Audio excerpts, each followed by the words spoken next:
டைமா வந்து 10:10 அண்ணா. 10:10. என்னடா 10:10 அரை மணி நேரம் கழிச்சு 10:10. என்ன தம்பி டைம் வந்து 10:10. டேய் என்ன செய்யற? அது இல்ல முதலாளி, டைம் கேட்டவன் சொன்னான். அது என்னடா முதல் அரை மணி நேரம் கழிச்சும் 10:10. ஒரு 1 hour கழிச்சு திருப்பி 10:10. உனக்கு டைம் பார்க்க தெரியாது? யாரை பார்த்து டைம் பார்க்க தெரியாது சொல்றீங்க? நல்லா சின்ன வயசுலேயே டைம் பார்ப்பேன். 2 வயசுலேயே டைம் பார்ப்பேன் தெரியுமே.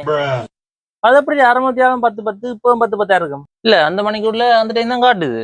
எந்த மணிக்குள்ள பார்த்த நீ? இந்த வழியில கட்டிக்கிட்டு இருக்கீங்களே. அடே லூசு போய் அந்த மணிக்கூட ஓடாதுடா. அட அந்த மணிக்கூட ஓடாது முதலாளி. ஓடாடி பெட்டி வாங்கி போட வேண்டிய முதலாளி. கடவுளே எடி அதுக்கு பெட்டியும் போட்டு அது பட்டமடா. பட்டமோ